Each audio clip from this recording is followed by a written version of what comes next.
দূরপাল্লার বাস বন্ধ, দূর দূরান্তের যাত্রীরা অভিনব পন্থায় তাদের গন্তব্যে পৌঁছচ্ছেন।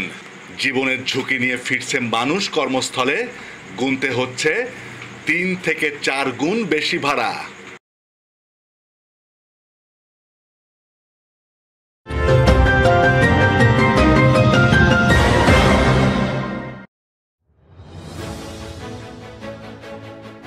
দেশে করোনা ভাইরাস নিয়ন্ত্রণে কয়েক ধাপে চলছে সর্বাত্মক লকডাউন। পরিবার পরিজনের সঙ্গে ঈদ করতে দূর দূরান্ত থেকে ছুটে এসেছেন কর্মজীবীরা তাদের নিজ বাড়িতে। এখন কর্মস্থলে ফেরার চেষ্টা,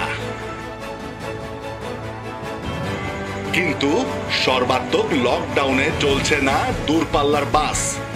কিভাবে গন্তব্যে ফিরবে মানুষ?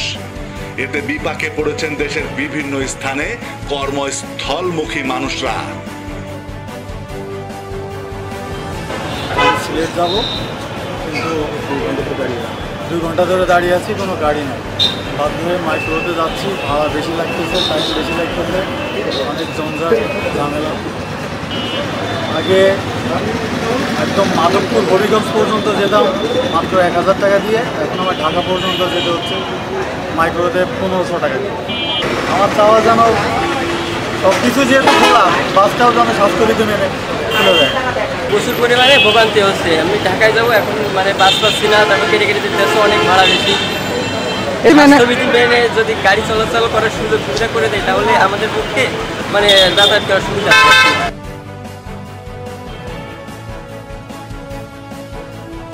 তাই একরকম বাধ্য হয়েই মাইক্রোবাসে গাদাগাদি করে জীবনের ঝুঁকি নিয়ে টিকিটের বেশি দামে কিনে ফিরতে হচ্ছে গন্তব্যে।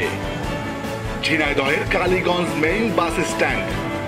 স্বাভাবিক সময়ে এখান থেকেই দূরপাল্লার বাসগুলো ছাড়া হতো, কিন্তু গত প্রায় 1 মাসের অধিক সময় ধরে লকডাউনে ও সরকারি বিধিনিষেধ মেনে এখন আর এখান থেকে বাসগুলো ছাড়ছে না। শুরু হয়ে গেছে নতুন ব্যবসা। দূরপাল্লার বাসের বদলে এখন এখান থেকে ছেড়ে যাচ্ছে মাইক্রোবাস। বাসের কাউন্টারে বিক্রি হচ্ছে মাইক্রো টিকিট। এক প্রকার বাধ্য হয়েই যাত্রীগণ অতিরিক্ত ভাড়া গুনে ফিরছে তাদের গন্তব্য রাজধানী ঢাকা, চট্টগ্রাম ও সিলেটে। স্বাস্থ্যবিধি না মেনেই গাদাগাদি করে ফিরছে তারা। সুবিধা বলতে হচ্ছে আমি হয়তো আমার গন্তব্যস্থলে যাইতে পারতেছি, অসুবিধা তো অসুবিধা হবার অনেক বেশি। কারণ নর্মালি আমরা যখন হচ্ছে আপনার যাত্রী পরিবহনে যাইতেছি, সেখানে ভাড়া কম হইতেছে, আবার সেফটি যাইতে পারতেছি, সেফটি মেনটেন করা যাইতেছে, হয়তো বা ডাবল ভাড়া নিতেছে, কিন্তু 1 সিটের জায়গায় তো আমরা 2 সিটে যাইতে পারতেছি। সেই ক্ষেত্রে স্বাস্থ্য ঝুঁকিটা কম থাকতেছে, কিন্তু এইগুলোই তো কোনো এরকম বাধা ধরা নিয়ম নাই। এরকম হইতেছে 10 সিটে 13 জনে দিয়ে দিতেছে, মানে অনেক একসাথে চাপাচাপি করে বসা হইতেছে, সেইখানে স্বাস্থ্য ঝুঁকি অনেক বেশি। তারপরেও কোনো রকম যেই করোনা সংক্রান্ত যেই মানামানি বা যেগুলো আমাদের মেনে চলতে হবে, কোনো এরা মানতেছে না। এরা ডাবল থেকে 3 গুণ বেশি ভাড়া নিতেছে। তারপরে হচ্ছে রাস্তায় ভোগান্তি হইতেছে, পুলিশ ধরতেছে, তাছাড়া এনারা অনেক বেশি আকারে মানে ভোগান্তিগুলো করতেছে। তো এখন হয়তোবা যদি আমরা যানবাহনগুলো পাইতাম, তাহলে আমাদের যাওয়াটা সুবিধা হতো, কিন্তু আমাদের যাওয়াটাও জরুরি, এদিকে যানবাহনও পাইতেছি না। তো আমাদের এক প্রকার না পেরে বাধ্য হয়ে আমাদের এইগুলো যাইতে হবে। পাবলিক পরিবহনগুলো চলে, সেই ক্ষেত্রে হচ্ছে আমাদের যাওয়ার জন্য সুবিধা হওয়ার এখন যে অবস্থা, মানে আগে থেকেও 2-3 গুণ বেশি টাকা আমাদের যেতে হচ্ছে, এবং আমাদের একটা রিস্ক থেকে যাচ্ছে, মানে অনেক সময় ভেঙে ভেঙে যে যাওয়া লাগতেছে। তারপরে হচ্ছে গাড়ি ঠিক মতন পাওয়া যাচ্ছে না, আবার এদিকে হচ্ছে ঢাকায় ঠিক মতন পৌঁছাইতে পারতেছি না, সমস্যাগুলো দেখা যাচ্ছে। মাইক্রোবাসে গেলে ছোটো গাড়িগুলোতে আসলে অনেক লং জার্নিতে ছোটো গাড়িগুলোতে ড্রাইভারও ক্লান্ত থাকে, দেখা যাচ্ছে ওরা স্বাভাবিকভাবে ঢাকাতে এত লং জার্নি করে না, সাধারণত রুট আমাদের লোকাল এরিয়াতে চলাফেরা করে। তো ওরা যখন লং রুটে যাচ্ছে, তখন ওই মানে যান্ত্রিকভাবে তাদের শারীরিকভাবে একটু মানে অসুবিধায় পড়তেছে সবাই।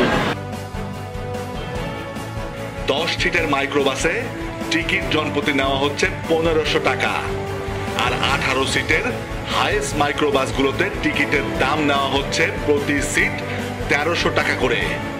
500 টাকার টিকিট 3 গুণ বেশি দিয়ে ক্ষুব্ধ যাত্রীরা।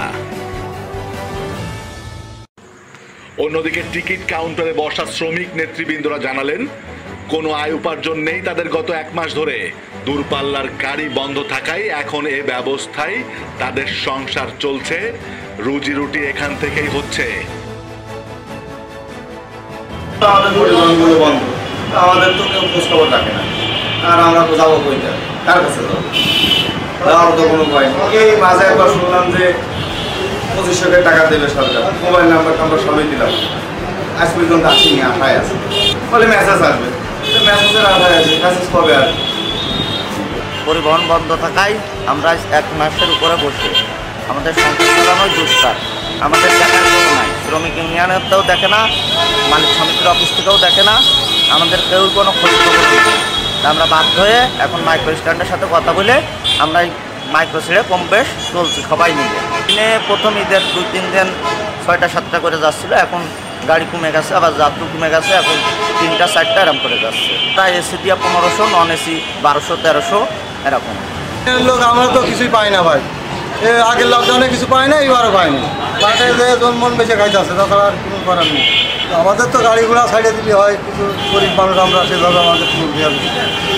বেকার অবস্থায় আছি, অসার মধ্যে আছি, কোনো ইনকাম নেই, বেকার বসে আছি, পেট চলছে না, কী করবো না, চলতে বসে আছি, কী করবো, কোনো উপায় তো নাই।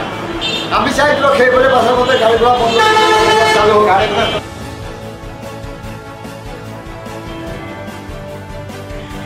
মূল সমন্বয়কারী সোহেল আহমেদ বলেন, 2 ঈদেই ঢাকাগামী পরিবহনগুলোর ভালো ব্যবসা হয়, সেই সঙ্গে আমাদেরও ভালো উপার্জন হয়, কিন্তু গত ঈদেও কোনো উপার্জন নেই, এই ঈদেও গাড়ি বন্ধ।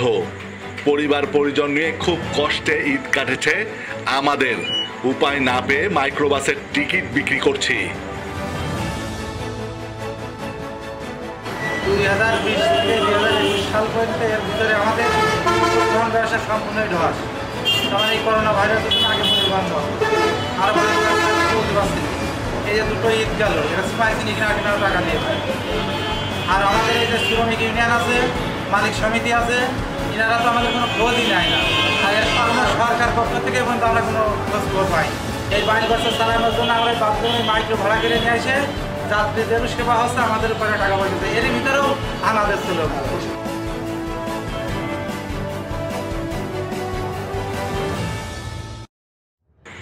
সকাল থেকে রাত অবধি প্রতিদিন 7 থেকে 10টি মাইক্রোবাস ছেড়ে যাচ্ছে এখান থেকে। যাত্রীর উপস্থিতির উপর নির্ভর করে কোন ধরনের মাইক্রোবাস কখন যাবে।